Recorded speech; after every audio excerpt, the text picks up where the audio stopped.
Vamos conhecer agora outra parte importante da programação estruturada, que são as estruturas de seleção. Vamos começar pelo operador ternário. Nosso programa começa criando uma variável com o nome número do tipo inteiro. Exibe na tela do monitor a mensagem digite um número e depois com a função scanf recebe um número e coloca na variável número. O operador ternário, porque ele tem três termos, 1, 2 e 3. Primeiro ele testa uma condição. A condição que eu coloquei aqui foi a seguinte: o número digitado, esse número aqui, ó, módulo 2, ou seja, o resto da divisão por 2 do número digitado. Se for 1 ou verdadeiro, vai executar esta parte. Se for 0 ou falso, vai executar esta parte. Se o resto da divisão for 1, quer dizer que o número é ímpar, porque o número par não deixa resto. Se o resto da divisão for 0, quer dizer que o número é par, porque divisão por 2 não deixa resto. Vamos ver se funciona? Compilar e executar.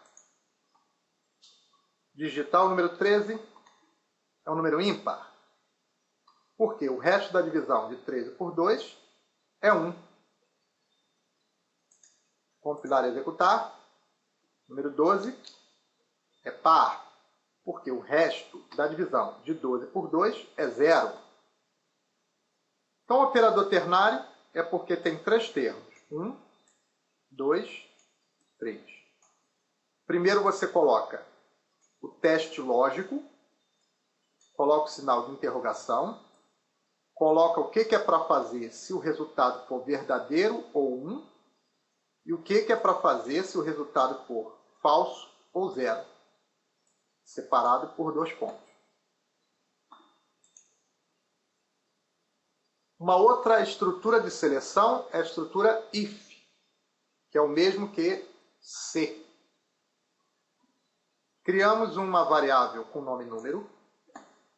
Pedimos aqui, exibindo na tela do computador, para digitar o número entre 3 e 8. E com scanf recebemos o número digitado e colocamos na variável número. Depois perguntamos: se o número digitado for menor que 3 ou o número for maior que 8, aí ele exibe esta linha. Vamos ver se funciona. Compilar e executar. Então vou digitar o número 2.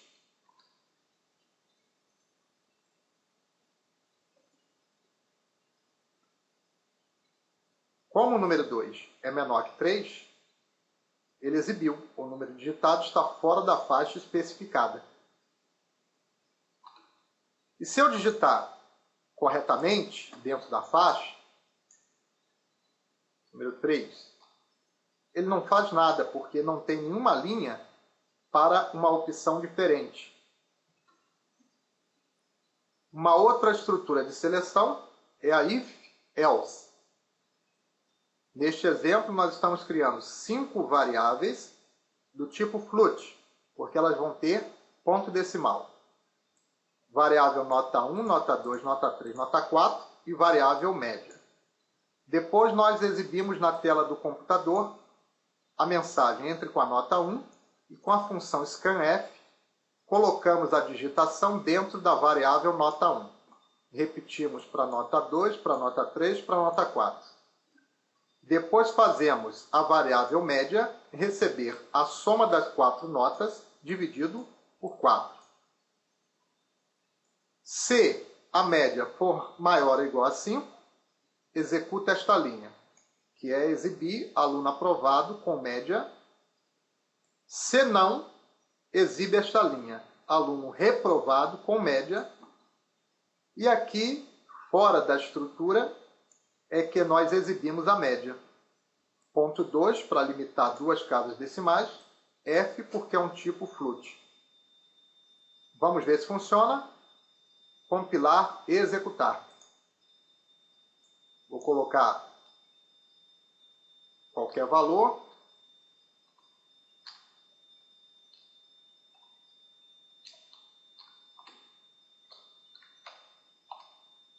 O aluno foi reprovado com média 4,75. Então a diferença é que com a estrutura if, else, eu tenho uma opção caso a condição seja verdadeira, ou seja, a média seja maior ou igual a 5, e uma condição caso a condição seja falsa. Uma outra estrutura de seleção é o switch. Criamos uma variável com nome seleção, exibimos na tela do monitor 4 linhas o que você deseja fazer, usar a calculadora, abrir o bloco de notas, usar o Windows Explorer. Depois recebemos pela função scanf o valor digitado e colocamos dentro da variável seleção. O switch, ele pega o valor da seleção, caso seja 1, uma função do sistema chama a calculadora do Windows. Caso seja 2, chama o bloco de notas. Caso seja 3, chama o Windows Explorer.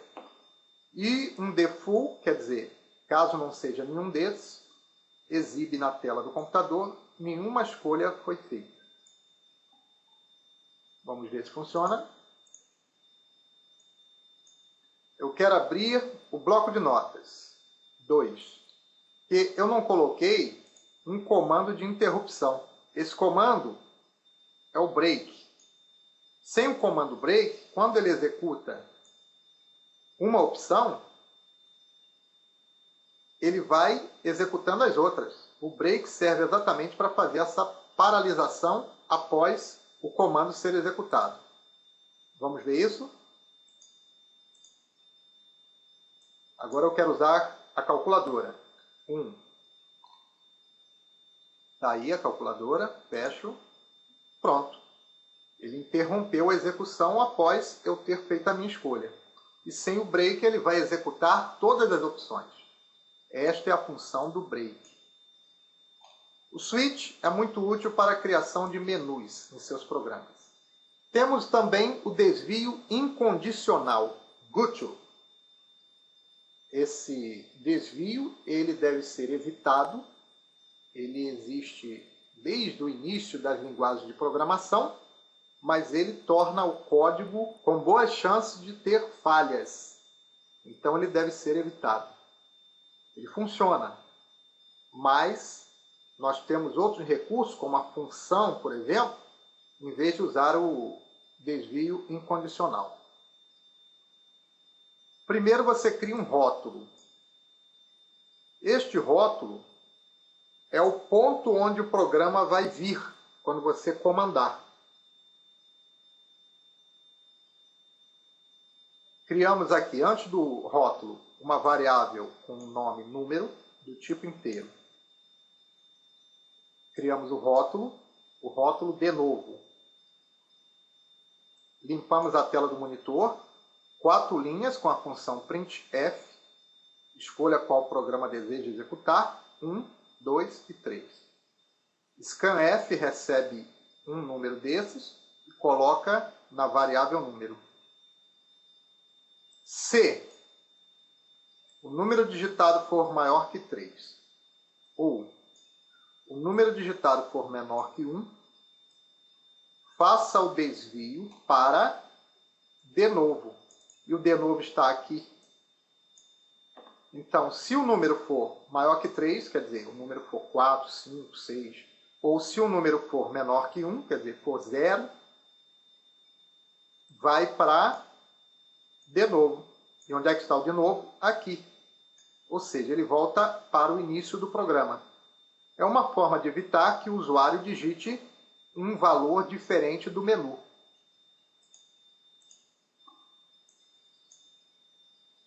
Zero, ele vai lá para cima. 4, ele vai lá para cima. E sempre apagando a tela. Se não apagasse a tela, esse texto apareceria várias vezes. Quando eu digitar o valor correto, ele vai executar. 2. Abriu a calculadora.